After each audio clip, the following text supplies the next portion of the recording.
On the other hand, a president whose poll numbers are down can see them rise in the face of a national crisis, tragedy, or if by no action on his part, the economy begins to grow. In short, people are fickle.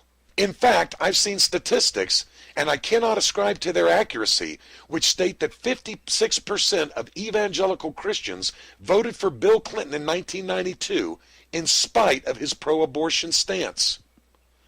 And the Marquis de Sade recognized this lack of conviction in the political realm, and therefore he opted for a more radical approach, one in which future generations turn the mores of previous generations on their heads. Now, if this sounds like Nietzsche's nihilistic philosophy, or at least a forerunner to it, then let me commend you for your studies. This belief that de Sade was the forerunner to Nietzsche is well defended in the work by Pierre Kalowski, Sadade Mot Prochain, published in 1947. Like Nietzsche, de Sade desired a negation of Christianity and its values. The will to power, as Nietzsche called it, was the ability to remake culture, have the populace redefine sweet as sour and sour as sweet. It was then and only then de Sade believed, and Nietzsche believed, that society would achieve true revolution. Now, my friends, you may be thinking to yourself, Jerry, what does all this have to do with the complete utter failure of the Reagan Revolution? Well, beloved, please allow me to continue my pontification. But what I want you to keep in your mind is the famous Einsteinian definition of insanity: doing the same thing over and over, but expecting different results. In 1980, after 4 disastrous years of the Carter administration, Christians by the hundreds of thousands found a new reason for optimism. Ronald Reagan took the best of fiscal conservatism and mixed it with moral conservatism and an anti-communist, anti-socialistic agenda. Though Christians did not say it with proper words, it is a fair inference to make that many believed they had died and gone to heaven. Reagan's platform was simple, and though other issues could be mentioned, I will, for the sake of brevity, list those which were of the most important to groups like the moral majority and other conservatives. Reagan believed in smaller government, less spending, lower taxes, and a pro-life agenda. Now, let me say that again. Reagan believed, and the Republican platform promoted, smaller government, less spending, lower taxes, and a pro-life agenda. Though few, if any, advances were made during the 8 years of his administration, George Herbert Walker Bush, also known as George I, ran on the same platform in 1988.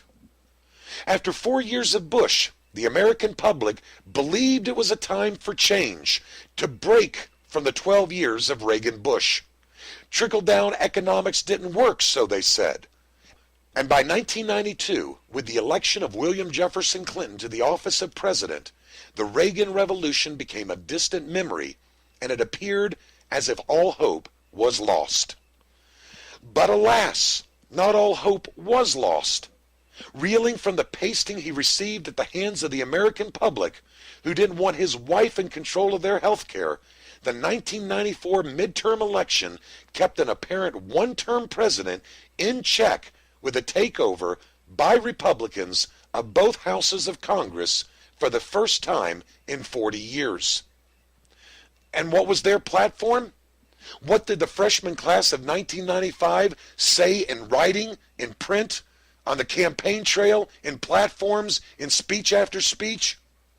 That they would return the country to the Reagan ideal of smaller government, less spending, lower taxes. Oh yeah, and we're very pro-life. Conservatives across the land breathed a sigh of relief.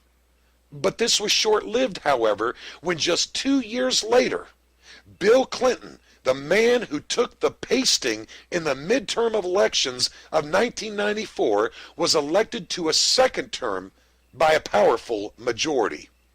We need to be honest. Bob Dole never had a chance. The next 4 years, conservatives, many times with the help of Clinton himself, who kept stepping in big piles of, well, you fill in the blank, tried to have him thrown out of office. They resurrected everything from Jennifer Flowers, Whitewater, and surely we have at this time the Monica Lewinsky scandal. We were sure his days were numbered. He would never make it to the end of his administration. But 4 years came and went, and Clinton, despite being prosecuted in the House of Representatives for lying to a judge in a deposition, remained in office. But the year 2000 was quickly approaching, and conservatives realized they needed to look to the future, a future that would see the full vindication of the Reagan legacy. So they turned to the one man who could help them achieve this goal, not only practically, but also symbolically. The son of the former one-term president and the vice president during the Reagan years, George W. Bush, also known as George II. And what was his platform? What did he say he would do if elected? A return to the Reagan ideal of smaller government, less spending, lower taxes, and a pro-life agenda. My friends, I'll finish the last part after these messages. America's Greatest Mind. This is History Unwrapped with your host, Gary DeMar. Jonathan Edwards is best remembered for his sermon, Sinners in the Hands of an Angry God. But there is much more to this man of God than the illustration of a spider hanging over the fires of hell. Edwards was a father to 11 children, missionary to Native Americans, revivalist, philosopher, and scientist. As a child, Edwards conducted detailed studies of insects without any tools or training. His work is so accurate that it has been preserved and is acknowledged in the scientific community even today. Blessed with a brilliant mind, Jonathan Edwards used his brief 55 years to advance the kingdom of Christ. Many believe Jonathan Edwards was the greatest mind in American history. American Vision brings you History Unwrapped and The Gary DeMar Show. You can always watch more at AmericanVision.org. That's AmericanVision.org. Just what is Calvinism? Doesn't this teaching reduce man to a deterministic robot and make God the author of sin? What about free will? If Calvinism is true, then why evangelize? How could so many of the great soul winners, men like Spurgeon, Whitefield, Edwards, Newton, and Wilberforce, call the Arminian doctrine of free will heresy? Amazing Grace, the History and Theology of Calvinism, is the first video documentary that answers these and other related questions. Rich in graphics, dramatic vignettes, and biblical analogies, Amazing Grace, the History and Theology of Calvinism also features many of the finest scholars and theologians of our time. Men like Dr. R.C. Sproul, Dr. D. James Kennedy, Dr. Tom Askell, Dr. Ken Talbot, and Pastor Walter Bowie, just to name a few. Order Amazing Grace, the History and Theology of Calvinism on DVD by visiting us on the web at www.nicenecouncil.com or call toll-free 866-735-9582. Come, learn what the great Baptist preacher C.H. Spurgeon meant when he said, to deny Calvinism is to deny the gospel of Jesus Christ. Okay, and we're back for the final segment. So, here we have George W. Bush. He is going to fulfill all of the ideals of the Reagan years, and he's going to do it for us. Or at least I guess that was our thought. And this time we really believed that it was going to be possible. Unlike Reagan and George I, the next Republican president would have something they didn't have.